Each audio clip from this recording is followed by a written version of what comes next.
ಇತ್ತೀಚಿನ ದಿನದಲ್ಲಿ ಆರೋಗ್ಯಕ್ಕೆ ಸಂಬಂಧಪಟ್ಟ ಅನೇಕ ವಿಷಯಗಳಲ್ಲಿ ಅಥವಾ ಅನೇಕ ಸಮಸ್ಯೆಗಳಲ್ಲಿ ಆರ್ಥರೈಟಿಸ್ ಅನ್ನೋ ಒಂದು ಸಮಸ್ಯೆ ಆಗಿದೆ. ಈ ಆರ್ಥರೈಟಿಸ್ ಅಂತ ನೋಡಿದಾಗ ತುಂಬಾ ವಿಧವಾದ ಆರ್ಥರೈಟಿಸ್ ಇದೆ. ಅಂದ್ರೆ ಫೈಬ್ರೋಮೈಲ್ಜಿರಿ ಆಗ್ಲಿ, ಆರ್ಥರೈಟಿಸ್ ಆಗ್ಲಿ, ಅಥವಾ ನೀ ಪೇನ್ ಆಗ್ಲಿ, ಅಥವಾ ಈ ರೀತಿ ಅನೇಕ ಸಮಸ್ಯೆಗಳಿದೆ. ಅದರಲ್ಲಿ ಮೊಳಕಾಲ್ ನೋವಿನ ಒಂದು ಸಮಸ್ಯೆ ಬಗ್ಗೆ ನಾವು ಇವತ್ತು ಮಾತಾಡ್ತಾ ಇದ್ದೀವಿ.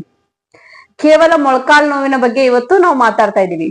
ಅಂದ್ರೆ ಮೊಳಕಾಲ್ ನೋವಿಗೆ ಕಾರಣಗಳು ಅಂತ ನೋಡಿದಾಗ ಶರೀರದಲ್ಲಿರುವಂತಹ ಕ್ಯಾಲ್ಸಿಯಂನ ಕೊರತೆ, ಯೂರಿಕ್ ಆಸಿಡ್ ನ ಏರುಪೇರು, ಮತ್ತೆ ಅದಕ್ಕೆ ಸಂಬಂಧಪಟ್ಟ ನಾವು ತಗೊಳ್ಳುವಂತಹ ಆಹಾರದಲ್ಲಿ ಬೇಕಾಗಿರುವಂತಹ ಪೋಷಕಾಂಶದ ಕೊರತೆ, ಇದು ಕೂಡ ಒಂದು ಕಾರಣ ಆಗಿದೆ. ಓಕೆ, ಈಗ ಬರೀ ಯೋಗ ಅಥವಾ ಬರೀ ಆ ಪೋಷಕಾಂಶಗಳ ಕೊರತೆಯನ್ನು ತುಂಬಿಸಿದ್ರೆ ಸಾಲದು. ಇದರ ಜೊತೆಗೆ ಇದನ್ನ ಇಂಟಿಗ್ರೇಟೆಡ್ ಅಂತೀವಿ. ನೀವು ತಗೊಳ್ಳುವಂತಹ ಆಹಾರದಲ್ಲಿನ ಬೇಕಾಗಿರುವಂತಹ ಪೋಷಕಾಂಶಗಳು ನೀವು ತಗೋಬೇಕು. ಅದರ ಜೊತೆಗೆ ಕೆಲವು ಯೋಗಾಭ್ಯಾಸಗಳನ್ನ ಮಾಡಬೇಕು. ಓಕೆ, ಅದ್ರ ಜೊತೆಗೆ ಕೆಲವು ಡಯಟ್ ರೆಜಿಮೆನ್ ಕೂಡ ಫಾಲೋ ಮಾಡ್ಬೇಕು. ಈಗ ಆರ್ಥರೈಟಿಸ್ ಇದ್ದರು ಕೆಲವು ವಿಷಯಗಳನ್ನ ಗಮನದಲ್ಲಿ ಇಟ್ಕೋಬೇಕು. ಅಂದ್ರೆ ಹುಳಿ ಪದಾರ್ಥವನ್ನ ತಗೋಬಾರ್ದು. ಯಾವ ಪದಾರ್ಥ ಹುಳಿಯಾಗಿರುತ್ತೋ ಅದು ತಗೋಬಾರ್ದು. ಉದಾಹರಣೆಗೆ ಏನಂತಾರೆ, ಟೊಮೆಟೊ ಆಗ್ಲಿ ಅಥವಾ ಮೊಸರಾಗ್ಲಿ, ಹುಳಿ ಇರುವಂತದ್ದು, ಅತಿಯಾಗಿ ಹುಳಿ ಇರುತ್ತೆ ಅಂತ ಮೊಸರಂತಾಗ್ಲಿ ಅಥವಾ ಯಾವುದೇ ಪದಾರ್ಥ ಹುಳಿ ಏನಿರುತ್ತೋ ಅದು ತಗೋಬಾರ್ದು. ಮತ್ತೆ ವಾತ ಇರುವಂತಹ ಯಾವ ಆಹಾರದಲ್ಲಿ ವಾತಿನ ಅಂಶ ಜಾಸ್ತಿ ಇರುತ್ತೋ, ಗಾಳಿ ಅಂಶ ಜಾಸ್ತಿ ಇರುತ್ತೋ ಆ ಅಂಶಗಳನ್ನ ಸ್ವಲ್ಪ ಅವಾಯ್ಡ್ ಮಾಡ್ಬೇಕು. ಇದು ಒಂದು ವಿಷಯ. ಇದ್ರ ಜೊತೆಗೆ ಇವಾಗ ಯೋಗಾಭ್ಯಾಸ ಮಾಡೋಣ. ತುಂಬಾ ಸಿಂಪಲ್ ಆದ ಯೋಗಾಭ್ಯಾಸ ಹೇಳ್ತೀನಿ, ಎಲ್ರೂ ಕೂಡ ಮಾಡಬಹುದು. ಬಟ್ ಕನ್ಸಿಸ್ಟೆನ್ಸಿ, ನಾ ಪ್ರತಿ ಸರಿ ಹೇಳ್ತೀನಿ, ನಾನು ಎಲ್ಲಾ ವಿಡಿಯೋಗಳಲ್ಲಿ ಆದಷ್ಟು ಸರ್ತಿ ಕನ್ಸಿಸ್ಟೆನ್ಸಿ ಅಂತ ಹೇಳ್ತೀನಿ ಅಥವಾ ಕಂಟಿನ್ಯೂಟಿ ಅಂತ ಹೇಳ್ತೀನಿ. ನಿರಂತರವಾದ ಯೋಗಾಭ್ಯಾಸ ಇದ್ರೆ ಮಾತ್ರ ಇದು ಎಫೆಕ್ಟ್ ಆಗುತ್ತೆ, ಇಲ್ಲಾಂದ್ರೆ ಎಫೆಕ್ಟ್ ಆಗೋದಿಲ್ಲ, ಉಪಯೋಗ ಆಗೋದಿಲ್ಲ. ಸೊ ಹಾಗೆ ಗಮನವಿಟ್ಟು ಕೇಳಿ. ನಾನು ಮಹಾನಂದ, ನಿಮ್ಮ ಯೋಗ ಟೀಚರ್ ಮತ್ತು ಆಹಾರ ಅಥವಾ ಡಯಟ್ ಗೈಡ್. ಮಾಡುವ ನಮಸ್ಕಾರಗಳು. ಮುಂದುವರಿಯೋಣ. ಯೋಗಾಭ್ಯಾಸಕ್ಕೆ ಮ್ಯಾಟ್ ಹಾಕೊಂಡ್ಬಿಡಿ, ರೆಡಿ ಆಗ್ಬಿಡು. ಈಗ ಮಲ್ಕೊಂಡ್ಬಿಟ್ಟು ಅಥವಾ ಕೂತ್ಕೊಂಡ್ಬಿಟ್ಟನೆ ಕೂಡ ಕೆಲವು ಯೋಗಾಭ್ಯಾಸಗಳನ್ನು ಮಾಡ್ಬೋದು. ಇದನ್ನ ಮಲ್ಕೊಂಡ್ಬಿಟ್ಟು ಕೂಡ ಮಾಡಬಹುದು. ಮಲ್ಕೊಂಡ್ಬಿಟ್ಟು ಈಸಿ ಆಗಿರುತ್ತೆ, ಕಾರಣ ಎಲ್ಲಾ ಬ್ಯಾಲೆನ್ಸ್ ಸ್ವಲ್ಪ ಡೈವರ್ಟ್ ಆಗಿರುತ್ತೆ, ಕಷ್ಟ ಆಗೋದಿಲ್ಲ, ಪ್ರೆಷರ್ ಜಾಸ್ತಿ, ನೋವಾಗುವುದಿಲ್ಲ. ಹಾಗಾಗಿ ಮಲ್ಕೊಂಡ್ಬಿಟ್ಟು ಹೇಳ್ತೀವಿ. ಬಟ್ ಇವಾಗ ನಾನು ಸದ್ಯಕ್ಕೆ ಕೂತ್ಕೊಂಡು ಹೇಳ್ತೀನಿ. ಈ ರೀತಿ ಒಂದು ಟವಲ್ ಅನ್ನ ರೋಲ್ ಮಾಡ್ಕೊಂಡ್ಬಿಡಿ. ರೋಲ್ ಮಾಡ್ಕೊಂಡ್ಬಿಟ್ಟು ಈ ರೀತಿ ಮೊಳಕಾಲ್ ಕೆಳಗಡೆ ತಗೊಂಡ್ಬಿಡಿ. ಸರಿನಾ? ಮೊಳಕಾಲ್ ಪೂರ್ತಿ ಕಂಪ್ಲೀಟ್ ಆಗಿ ವಿಡಿಯೋ ನೋಡಿದ್ರೆ ಮಾತ್ರ ಅರ್ಥ ಆಗೋದು. ದಯವಿಟ್ಟು ಸಂಪೂರ್ಣ ವಿಡಿಯೋ ನೋಡಿ. ವಿಶೇಷವಾದ ತುಂಬಾ ಇಂಪಾರ್ಟೆಂಟ್ ಆಗಿರುವಂತಹ ಅಂಶಗಳನ್ನ ಹೇಳ್ತಾ ಹೋಗ್ತೀನಿ ಮಧ್ಯ ಮಧ್ಯದಲ್ಲಿ. ಹಾಗಾಗಿ ಓಕೆ, ಈ ರೀತಿ ಕಾಲನ್ ಕೆಳಗೆ, ಒಂದ್ ಮೊಳಕಾಲ್ ಕೆಳಗೆ ಟವಲ್ ಅನ್ನ ಇಟ್ಕೊಳ್ಳಿ. ಮತ್ತೆ ಪ್ರೆಷರ್ ಕೊಡಿ. ಮೊಳಕಾಲಿನಿಂದ ಕೆಳಗಡೆ ಪ್ರೆಷರ್ ಕೊಡಿ. ಸೊ ಹಾಗಾಗಿ ಇದಕ್ಕೆ ಕೈಯನ್ನ ಈ ರೀತಿ ಹಿಂದಕ್ಕೆ ಇಟ್ಕೊಳ್ಳಿ, ಮತ್ತೆ ಪ್ರೆಸ್ ಕೊಡಿ. ಈ ರೀತಿ ಪ್ರೆಸ್ ಮಾಡ್ಬಿಟ್ಟು ಹೋಲ್ಡ್ ಮಾಡಿ. ಎಷ್ಟೊತ್ತು ಸಾಧ್ಯ ಆಗುತ್ತೋ ಹೋಲ್ಡ್ ಮಾಡಿ.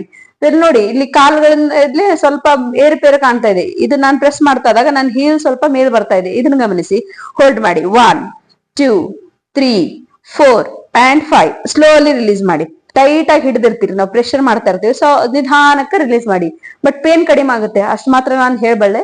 ನೀವು ಕರೆಕ್ಟ್ ಆಗಿ ಕಂಟಿನ್ಯೂಸ್ ಆಗಿ ಮಾಡ್ರಿ. ಇದನ್ನ ಎಷ್ಟು ಸರ್ತಿ ಮಾಡ್ಬೇಕು? 5 ಕೌಂಟ್ ಅಂದ್ರೆ 5 ಸೆಕೆಂಡ್ ಗೆ ಹೋಲ್ಡ್ ಮಾಡಿ. ನಿಧಾನಕ್ಕೆ ಸೆಕೆಂಡ್ಸ್ ಗಳನ್ನ ಹೆಚ್ಚು ಮಾಡಿ. ಬಟ್ ಆರಂಭದಲ್ಲಿ ಸ್ವಲ್ಪ ದಿವಸ 5 ಸೆಕೆಂಡ್ ಹೋಲ್ಡ್ ಮಾಡಿ. 5 ಸೆಕೆಂಡ್ ಇಟ್ಕೊಂಡ್ಬಿಟ್ಟು 10 ರೌಂಡ್ ಅನ್ನ ಮಾಡಿ. ಓಕೆ, ಈಗ 1 ರೌಂಡ್ ಆಯ್ತು. 5 ಸೆಕೆಂಡ್ 1 ರೌಂಡ್ ಇತ್ತು. ಇನ್ನೊಂದು ರೌಂಡ್ ಮಾಡಿ ತೋರಿಸ್ತೀನಿ ನೋಡಿ. ಪ್ರೆಸ್ ಮಾಡಿ. 1 2 3 4 and 5. ನಿಧಾನಕ್ಕೆ ಬಿಡಿ. ಎಷ್ಟು ರೌಂಡ್ ಆಯ್ತು? 2 ರೌಂಡ್ ಆಯ್ತು. ಅರ್ಥ ಆಯ್ತಲ್ಲ? ಸೊ 10 ರೌಂಡ್ ಹೇಳಿದೀನಿ. ಈಗ ಎಡಗಾಲಿಗೆ ಅಥವಾ ಬಲಗಾಲಿಗೆ ಒಂದ್ ಕಾಲಿಗೆ ಆದ್ಮೇಲೆ ಇನ್ನೊಂದ್ ಕಾಲಿಗೆ ಈ ರೀತಿ ಮತ್ತೆ ಇಟ್ಕೊಂಡ್ಬಿಡಿ. ಈ ಕಡೆ ಕೂಡ ಅದೇ ತರನೇ ಪ್ರೆಸ್ ಮಾಡಿ, ಮತ್ತೆ ಹೋಲ್ಡ್ ಮಾಡಿ. 5 ಕೌಂಟ್ಸ್. 1 2 3 4 and 5. ನಿಧಾನಕ್ಕೆ ರಿಲೀಸ್ ಮಾಡಿ. ಮತ್ತೊಮ್ಮೆ ಪ್ರೆಸ್ ಮಾಡಿ. 1 2 3 4 and 5. Slowly release. ಆಯ್ತಾ? ಈ ಕಡೆ 10 ರೌಂಡ್, ಈ ಕಡೆ 10 ರೌಂಡ್. 5 ಸೆಕೆಂಡ್ 10 ರೌಂಡ್ ಮಾಡಾದ್ಮೇಲೆ 2 ಕಾಲುಗಳು ಜೊತೆಲೆ ಇಟ್ಕೊಂಡ್ಬಿಡಿ. 2 ಕಾಲ ಅಟ್ ಎ ಟೈಮ್. ಇವಾಗ ಒಂದೊಂದ್ ಕಾಲಿಂದ ಮಾಡಿದೀವಿ, 2 ಕಾಲಿಂದ. ಮತ್ತೆ 5 ಸೆಕೆಂಡ್ ಹೋಲ್ಡ್ ಮಾಡ್ಬೇಕು. ಇಲ್ಲಿ 5 ಸೆಕೆಂಡ್ ಹೋಲ್ಡ್ ಮಾಡ್ಬಿಟ್ಟು 5 ರೌಂಡ್ ಅಷ್ಟೇ ಮಾಡಿ. ಅದಕ್ಕೆ ಹೇಳೋದು, ಮಧ್ಯ ಮಧ್ಯದಲ್ಲಿ ಸ್ಕಿಪ್ ಮಾಡಬೇಡಿ, ವಿಡಿಯೋ ಅರ್ಥ ಆಗೋದಿಲ್ಲ. ಹಾಗಾಗಿ ಪ್ರೆಸ್ ಮಾಡಿ, ಹೋಲ್ಡ್ ಮಾಡಿ. 1 2 3 4 and 5. 5 seconds 5 rounds. ಈ ಪ್ರಾಕ್ಟೀಸ್ಗೆ 5 ರೌಂಡ್ಸ್. ಅರ್ಥ ಆಯ್ತಲ್ಲ? ಈಗ ಇದನ್ನ ಸೈಡಿಗೆ ತೆಗ್ದಿಡಿ. ಮತ್ತೊಂದು ಪ್ರಾಕ್ಟೀಸ್ ಇದೆ, ಹೇಳ್ತೀನಿ ಇದ್ರ ಜೊತೆಗೆ. ಈಗ ಸದ್ಯಕ್ಕೆ ಸೈಡ್ ತೆಗೆದು ಇಟ್ಕೊಂಡ್ಬಿಟ್ಟು ಸೈಡ್ ಮಲ್ಕೊಂಡ್ಬಿಡಿ. ಆರಾಮಾಗಿ ಮಲ್ಕೊಂಡ್ಬಿಡಿ. ಈ ರೀತಿ ಕಂಫರ್ಟೇಬಲ್ ಆಗಿ ಮಲ್ಕೊಂಡ್ಬಿಡಿ. ಸರಿನಾ? ಮಲ್ಕೊಂಡ್ಬಿಟ್ಟಾದ್ಮೇಲೆ ಬಲಗಾಲನ ಈ ರೀತಿ ಎಬ್ಬಿಸಿ ನಿಮ್ಮ ಎದೆಯ ಭಾಗದ ಕಡೆ ಈ ರೀತಿ ನಿಧಾನಕ್ಕೆ ತಳ್ತಾ ಹೋಗಿ. ನೀವು ಎಳಿತಾ ಹೋಗ್ಬೇಕು. ಎಳೆದ್ಬಿಟ್ಟು ಹೋಲ್ಡ್ ಮಾಡಿ. 1 2 3 4 and 5. ಅಬ್ಸರ್ವ್ ಮಾಡಿ ನಾನ್ ಮೂವ್ಮೆಂಟ್ ಹೇಗ್ ಕೊಡ್ತಾ ಇದ್ದೀನಿ ಮತ್ತೆ ನನ್ನ ಕಾಲ್ ಫೈನಲ್ ಪೊಸಿಷನ್ ಹೇಗಿದೆ ಅನ್ನೋದನ್ನ. 1 ರೌಂಡ್ ಆಯ್ತು. ಇದೇ ತರ ಮತ್ತೆ ಒಂದ್ 5 ರೌಂಡ್ ಮಾಡಿ. 5 ಸೆಕೆಂಡ್ 5 ರೌಂಡ್ ಜಗ್ ಈ ರೀತಿ ತಳ್ತಾ ಹೋಗಿ. ಮೊಳಕಾಲನ್ನ ಎದೆ ಭಾಗದ ಕಡೆ ತಳ್ತಾ ಹೋಗ್ಬೇಕು. ಪಾದ ಹೊರಗಡೆ ಚಾಚಿರ್ಬೇಕು. ಹೋಲ್ಡ್ ಮಾಡಿ. 1 2 3 4 and 5. Slowly release. 5 round 5 second. Okay. ಈ ನೆಕ್ಸ್ಟ್ ಕಾಲಿಗೆ ಈ ಕಡೆ ಕೂಡ ಈ ನಿಮ್ಮ ನಿಮ್ಮ ಮೊಳಕಾಲ್ಗಳನ್ನ ಎದೆಯ ಭಾಗದ ಕಡೆ ಎಳಿತಾ ಹೋಗಿ ಪಾದಗಳನ್ನ ಹೊರಗಡೆ ಚಾಚಿ. ಲೆಫ್ಟ್ ಇದ್ರೆ ಲೆಫ್ಟ್ ಪಾದನ ಈ ರೀತಿ ಹೊರಗಡೆ ಚಾಚಿ. ಹೋಲ್ಡ್ ಮಾಡಿ. 1 2 3 4 and 5. Slowly release. ರೈಟ್. ಬಿಡಿ. ರಿಲ್ಯಾಕ್ಸ್ ಆಗಿ ಈ ರೀತಿ ಈ ಕಡೆ 5 ರೌಂಡ್ ಈ ಕಡೆ 5 ರೌಂಡ್. ಇನ್ನು 1 ರೌಂಡ್ ಎಕ್ಸಾಂಪಲ್ ಮಾಡಿ ತೋರಿಸ್ತೀನಿ. ಮತ್ತೊಮ್ಮೆ ಹೋಲ್ಡ್ ಮಾಡಿ. 1 2 3 4 and 5. Slowly release. ಮತ್ತೆ ರಿಲ್ಯಾಕ್ಸ್ ಆಗಿ. ರೈಟ್. ರಿಲ್ಯಾಕ್ಸ್ ಆದ್ಮೇಲೆ ನಾನು ಬೇಗ ಬೇಗ ಮಾಡಿ ತೋರಿಸ್ತಾ ಇದ್ದೀನಿ ಯಾಕಂದ್ರೆ ಪ್ರಾಕ್ಟೀಸ್ ಒಂದೊಂದು ಪ್ರಾಕ್ಟೀಸ್ ನಿಮ್ಗೆ ಗೊತ್ತಾಗ್ಬೇಕು. ರೆಕಾರ್ಡಿಂಗ್ ಇದೆ ಸೊ ಲೆಂದಿ ಆಗುತ್ತೆ. ಹಾಗಾಗಿ ನಾನು ಇದನ್ನ ಒಮ್ಮೆಲೆ ತೋರಿಸ್ಬಿಟ್ಟು ನೀವು ಇದನ್ನ ಪ್ರಾಕ್ಟೀಸ್ ಮಾಡ್ಕೊಂಡ್ಬಿಟ್ಟು ಪಾಸ್ ಮಾಡ್ಬಿಟ್ಟು ಓಕೆನಾ. ಇನ್ನೂ ಒಂದು ಪ್ರಾಕ್ಟೀಸ್ ಈ ರೀತಿ ಈ ಪಿಲ್ಲೋನ ಅಥವಾ ನೀವು ಫೋಲ್ಡ್ ಮಾಡಿರೋ ಈ ಟವಲ್ ಅನ್ನ ಈ ರೀತಿ ಕೆಳಗಡೆ ಇಡಿ. ಹೀಲ್ಸ್ ಕೆಳಗಡೆ ಅಂದ್ರೆ ಆಂಕಲ್ ಕೆಳಗಡೆ ಇಡಿ. ಇಟ್ಬಿಟ್ಟು ಮತ್ತೆ ಪ್ರೆಷರ್ ಕೊಡಿ. ಇಲ್ಲಿ ಪ್ರೆಷರ್ ಕೊಡ್ತಾ ಹೋಗ್ಬೇಕು. ಇದನ್ನ ಕೆಳಗಡೆ ತಳ್ತಾ ಹೋಗ್ಬೇಕು. ಹೋಲ್ಡ್ ಮಾಡಿ. 1 2 3 4 and 5. ಇಲ್ಲಿ ಏನಾಗುತ್ತೆ ನೀವು ಇಲ್ಲಿ ಪ್ರೆಷರ್ ಕೊಟ್ಟಾಗ ಇಲ್ಲಿ ನಿಮ್ಗೆ ಸ್ಟ್ರೆಸ್ ಗೊತ್ತಾಗುತ್ತೆ. ಅಂದ್ರೆ ನೀವು ಏರ್ದನ್ನ ಗೊತ್ತಾಗುತ್ತೆ. ಟೈಟ್ನೆಸ್ ಅನ್ನೋದು ಗೊತ್ತಾಗುತ್ತೆ. ಸೊ ಹಾಗಾಗಿ ಇಲ್ಲಿ ಈ ಭಾಗದಲ್ಲಿರುವಂತಹ ಎಲ್ಲಾ ಮಸಲ್ಸ್ ಗಳು ಮತ್ತು ಬೋನ್ಸ್ ಗಳು ಸ್ಟ್ರೆಂಥನ್ ಆಗುತ್ತೆ. ಸೊ ಮೊಳಕಾಲು ನೋವು ಡೆಫಿನೆಟ್ಲಿ ಈಸಿಯಾಗಿ ಹೊರಗಡೆ ಹೋಗುತ್ತೆ. ಓಕೆ. ಸೊ ಇದನ್ನು ಕೂಡ 5 ರೌಂಡ್ 5 ಸೆಕೆಂಡ್. ಅರ್ಥ ಆಯ್ತಲ್ಲ. ಈಗ ಮತ್ತೊಂದು ಪ್ರಾಕ್ಟೀಸ್. ನಿಧಾನಕ್ಕೆ ಈ ಕಾಲನ್ನ ಹೀಲ್ಸ್ ಅನ್ನ ನೆಲಕ್ಕೆ ಇಟ್ಬಿಟ್ಟು ಹೀಲ್ ಅನ್ನ ಡ್ರ್ಯಾಗ್ ಮಾಡ್ತಾ ಹೋಗ್ಬೇಕು. ಎಳಿತಾ ಹೋಗ್ಬೇಕು. ಓಕೆ. ಈ ರೀತಿ ಎಳಿತಾ ಹೋಗಿ ತೊಡೆ ಕಡೆ ತಗೊಂಡ್ ಬನ್ನಿ ನಿಧಾನಕ್ಕೆ. ಮತ್ತೆ ತಳ್ತಾ ಹೀಲನ್ನ ಮೇಲಕ್ಕೆ ಎತ್ತೋ ಹಾಗಿಲ್ಲ, ನೆಲಕ್ಕೆ ತಾಕಿಸ್ತಾನೆ ಈ ರೀತಿ ಮುಂದಕ್ಕೆ ಹೋಗ್ಬೇಕು. 1 ಮತ್ತೆ ಎಳಿರಿ. ಎಳಿತಾ ಹೋಗಿ ನಿಧಾನಕ್ಕೆ ಎಳಿತಾ ಹೋಗಿ ಅಂಡ್ ಇಲ್ಲಿ ಫೈನಲ್ ಪೋಸ್ಚರ್ ರೀಚ್ ಆದ್ಮೇಲೆ ಸ್ಲೋಲಿ ರಿಲೀಸ್ ಮಾಡಿ. ರೈಟ್. ಎಷ್ಟು ಸ್ಲೋ ಆಗುತ್ತಾ ಅಷ್ಟು ಸ್ಲೋ ಮಾಡ್ಬೇಕು. 5 ರೌಂಡ್ ಈ ಕಡೆ. ಇನ್ನ ಲೆಫ್ಟ್ ಲೆಗ್ ಕೂಡ ಸೇಮ್ ಈ ರೀತಿ ತಳ್ತಾ ಹೋಗ್ಬೇಕು. ಎಳಿತಾ ಹೋಗಿ ಹೀಲಿಂದ ಎಳಿತಾ ಹೋಗಿ ಫೈನಲ್ ಪೊಸಿಷನ್ ರೀಚ್ ಆದ್ಮೇಲೆ ಮತ್ತೆ ಇಲ್ಲಿಂದ ಸ್ಲೋಲಿ ಹೀಲನ್ನ ನೆಲಕ್ಕೆ ಹಚ್ಚಿಬಿಟ್ಟುನೆ ಮುಂದಕ್ಕೆ ನುಂಗಿಸ್ತಾ ಹೋಗ್ಬೇಕು. ಇನ್ ದ ಸೆನ್ಸ್ ತಳ್ತಾ ಹೋಗ್ಬೇಕು. ರೈಟ್. ಈ ಕಡೆ 5 ರೌಂಡ್ ಈ ಕಡೆ 5 ರೌಂಡ್. ಅರ್ಥ ಆಯ್ತಲ್ಲ. ಮತ್ತೊಂದು ಪ್ರಾಕ್ಟೀಸ್ ತುಂಬಾ ಅಲ್ಟಿಮೇಟ್ ಪ್ರಾಕ್ಟೀಸ್ ಇದೆ. ಇಲ್ಲೇನ್ ಮಾಡ್ಬೇಕು, ನಮ್ಮ ಈ ಮೊಳಕಾಲ್ಗಳು ಇರತ್ತಲ್ಲ, ಮೊಳಕಾಲ್ಗಳನ್ನ ಬಿಗಿಯಾಗಿ ಹಿಡಿಬೇಕು ಮತ್ತೆ ರಿಲೀಸ್ ಮಾಡ್ಬೇಕು. ಓಕೆ. ಸೊ ಇದು ನಿಮ್ಗೆ ಇಲ್ಲಿ ನೀವು ನನ್ನ ಮೊಳಕಾಲ್ಗಳು ಕಾಣ್ಲಿಕ್ಕಿಲ್ಲ, ಬಟ್ ಇಲ್ಲಿ ಮೇಲೆ ತೋರಿಸ್ತಾ ಇದೀನಿ, ಅದನ್ನ ನೋಡಿ. ರೈಟ್. ಇಲ್ಲಿ ನೋಡಿ ನಾನು ಹೇಗೆ ಹಿಡಿತೀನಿ. ಟೈಟ್ ಹೋಲ್ಡ್ ಮಾಡ್ತೀನಿ. ಟೈಟ್ ಹೋಲ್ಡ್ ಮಾಡ್ಬಿಟ್ಟು ಹೋಲ್ಡ್ 1 2 3 4 and 5. Slowly release. ಇದು ಹೋಲ್ಡಿಂಗ್ ಆಯ್ತು. ಇನ್ನು ಒಂದು ಕಂಟಿನ್ಯೂಸ್ ಆಗಿ ಹೋಲ್ಡಿಂಗ್ 5 ರೌಂಡ್ ಮಾಡ್ಬೇಕು 5 ಸೆಕೆಂಡ್. ಓಕೆ. ಈಗ ಎಳಿತಾ ಹೋಗಿ ಕಂಟಿನ್ಯೂಸ್ ಆಗಿ ಎಳಿರಿ ಮತ್ತೆ ಬಿಡಿ. ಎಳೆಯೋದು ಮತ್ತೆ ಬಿಡೋದು. ರೈಟ್. ಮಾಡೋಣ. 1 2 3 4 5 6 7 8 9 10.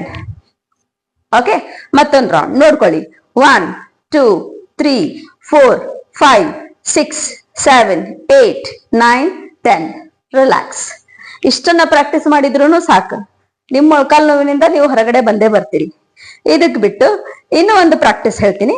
ಮತ್ತೆ ಮಲ್ಕೊಂಡ್ಬಿಡಿ. ಬೆನ್ ಮೇಲೆ ನಿಧಾನಕ್ಕೆ ಮಲ್ಕೊಂಡ್ಬಿಟ್ಟು ಒಂದು ಮೊಳಕಾಲನ್ನ ಮೇಲೆ ಕೆಬ್ಬಿಸಿ ಈ ರೀತಿ ಫೋಲ್ಡ್ ಮಾಡಿ. ನೋಡ್ರಿ ನಾನು ಹೇಗೆ ಫೋಲ್ಡ್ ಮಾಡಿನಿ ಆ ತರ.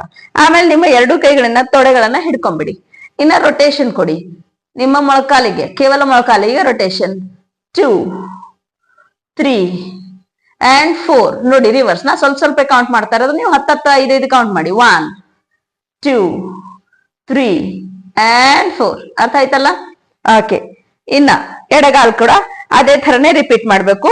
ರೌಂಡ್ ಸರ್ಕಲ್ ಕ್ಲಾಕ್ ವೈಸ್ ಮತ್ತೆ ಆಂಟಿ ಕ್ಲಾಕ್ ವೈಸ್ ಎಷ್ಟು ಕೌಂಟ್ ಬಲಕ್ ಮಾಡ್ತೀರೋ ಎಡಕ್ಕೂ ಕೂಡ ಅಷ್ಟೇ ಕೌಂಟ್ ಮಾಡ್ತಾ ಹೋಗ್ಬೇಕು. ಕೌಂಟಿಂಗ್ ಈಕ್ವಲ್ ಆಗ್ಬೇಕು. ಯಾಕೆ ಗೊತ್ತಾ?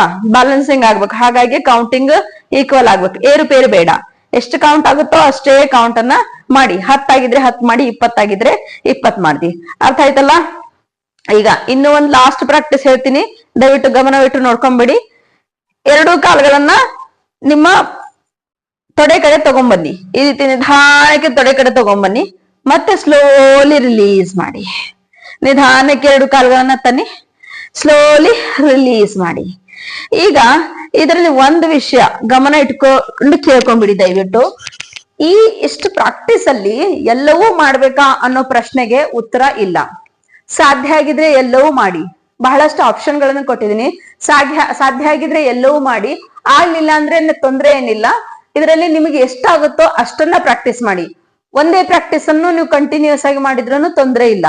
ಆದ್ರೆ ಇನ್ನೂ ಒಂದು ಕಂಡೀಷನ್, ಇದನ್ನ 3 ಟೈಮ್ ಮಾಡ್ಬೇಕು. ಬೆಳಗ್ಗೆ, ಮಧ್ಯಾಹ್ನ ಮತ್ತು ಸಾಯಂಕಾಲ 3 ಟೈಮ್ ಪ್ರಾಕ್ಟೀಸ್ ಮಾಡಿ. ನಿಮ್ಮಲ್ಲಿ ಡೆಫಿನೆಟ್ಲಿ ಬದಲಾವಣೆ ನಿಮ್ಮ ನೋವಿನಲ್ಲಿ ಕಂಡೇ ಬರುತ್ತೆ. ಅದ್ರ ಜೊತೆಗೆ ಸ್ವಲ್ಪ ಆರ್ಥರೈಟಿಸ್ ಇದ್ದವರು ಏನ್ ತಿನ್ಬೇಕು ಏನ್ ತಿನ್ಬಾರ್ದು ಅನ್ನೋದನ್ನ ಸ್ವಲ್ಪ ಗಮನದಲ್ಲಿ ಇಟ್ಕೊಳ್ಳಿ. ಅಂದ್ರೆ ಎಲ್ಲವೂ ಸರಿಯಾಗಿ ಹೋಗುತ್ತೆ.